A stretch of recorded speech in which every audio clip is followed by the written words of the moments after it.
For millions across the United States and far beyond, Walmart has become part of everyday life, known for its low prices.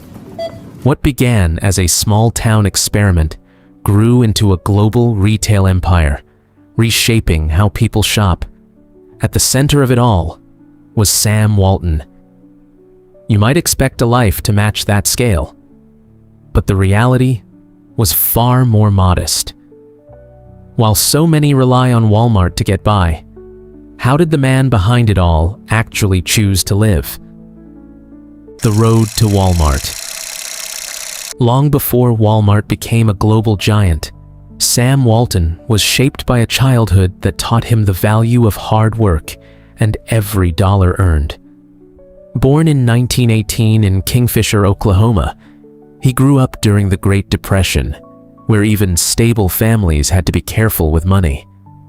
His father worked various jobs, often dealing with struggling farmers, and those early experiences left a lasting impression on Sam. From a young age, he showed an unusual drive to earn and compete, delivering newspapers, selling small goods, and taking on multiple jobs at once. That mindset followed him into college at the University of Missouri, where he supported himself while building strong people skills and leadership habits.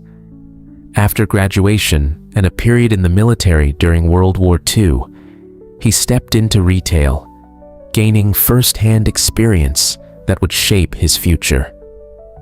By 1950, Sam and his wife, Helen, settled in Bentonville, Arkansas, where he opened Walton's 5 and 10 on the town square. The store's success fueled a bigger idea, one built on offering lower prices and reaching everyday customers in small towns. And in 1962, at the age of 44, he opened the first Walmart in nearby Rogers, quietly laying the foundation for what would become one of the largest retail empires in history. Because what started as a small town store would soon grow into something far beyond anything Bentonville had ever seen. And within just a few decades, it would become a family-built empire carried forward by generations of the Walton family.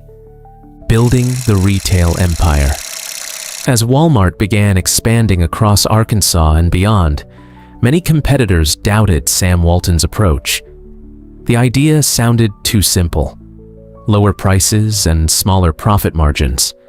Stores were placed in small towns that many major retailers ignored.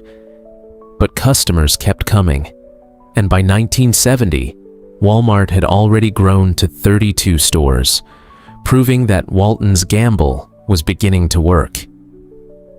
What made the company different was not just the pricing, but the pace. Walton constantly searched for ways to make stores run more efficiently, borrowing heavily to open new locations and experimenting with larger store formats as demand grew. When Walmart went public in 1970, offering 300,000 shares at $16.50 each, the company gained the capital it needed to expand even faster. Over the next several years, Walmart stores multiplied across the country, and the numbers quickly became difficult to ignore. Here's what that growth looked like in real terms. By the late 1970s and early 1980s, Walmart had transformed from a regional chain into a national retail force. Entire shopping habits were beginning to change around the company's low-price model, and Sam Walton was becoming one of the wealthiest businessmen in America. For many people, that level of success usually came with something visible: sprawling estates or homes designed to reflect power and status. But in Bentonville, Arkansas, the reality looked very different. While Walmart expanded into a billion-dollar empire, the home tied to its founder remained surprisingly ordinary, sitting quietly in the same small town where much of the company's story had begun. the Bentonville home. To understand the house, you have to understand the man. While Walmart was growing into a national force, Sam Walton kept his personal life rooted in Bentonville, Arkansas. Just a short distance from the downtown square and the original Walton's 5 and 10 store, he lived in a home that felt surprisingly restrained for someone building one of the largest retail empires in history. Even as Walmart spread across the country, his daily life remained centered in the same quiet town where much of the company's story began. In 1958, largely at the encouragement of his wife Helen, the Waltons decided to build a proper family home on a wooded lot at the east end of town.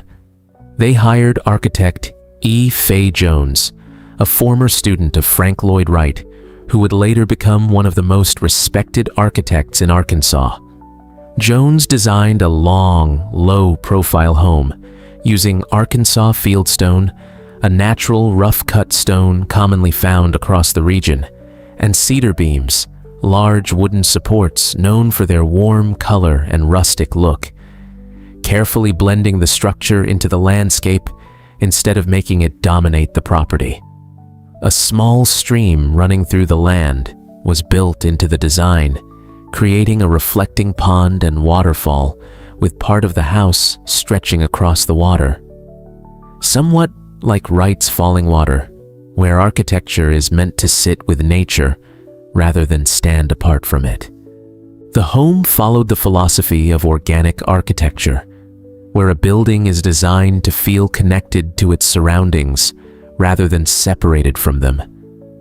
Inside, warm wood finishes, large glass panels, and views facing the trees and water gave the house a quiet, natural atmosphere instead of the polished feel of a luxury estate. At around 5,800 square feet, it was certainly spacious, but still modest compared to the gigantic mansions often associated with billionaire wealth. Even with those architectural touches, the home still avoided the feeling of a grand estate. The design was elegant, but intentionally understated.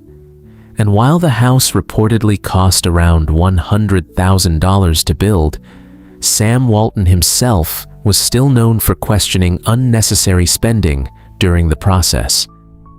Architect Fay Jones later recalled Walton occasionally sitting in on discussions, only to ask, "Now, Helen, do we really have to do this?"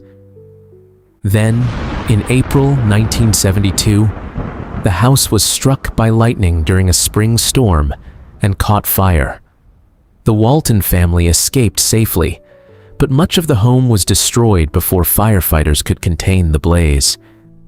Helen Walton once again turned to Fay Jones to redesign the residence, this time enlarging parts of the home for entertaining now that the children were older.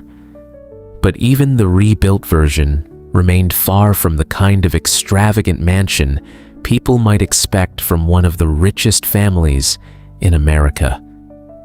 In fact, while the new home was under construction, the Waltons temporarily lived in a double-wide mobile home on the property, a detail that perfectly captured the unusual contrast at the center of Sam Walton's life.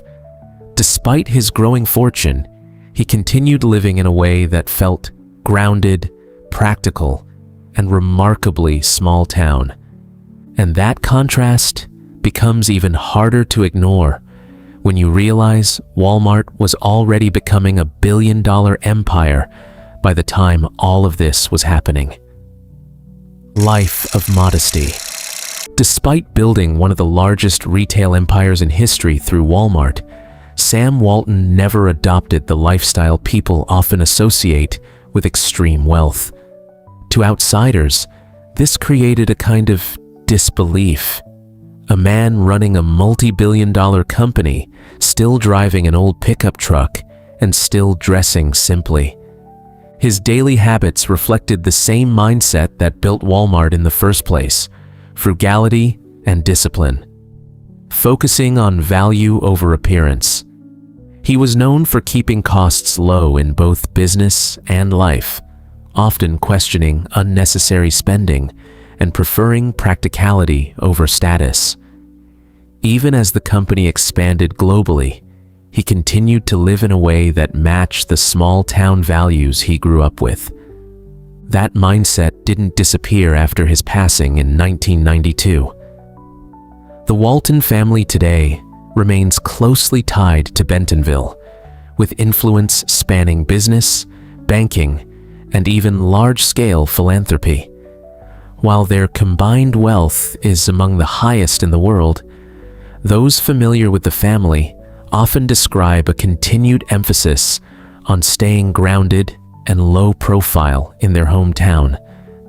And in many ways, that quiet simplicity is exactly what makes the story of his home even more unexpected. Because nothing about the way he lived ever seemed to match the scale of what he built. A lasting legacy.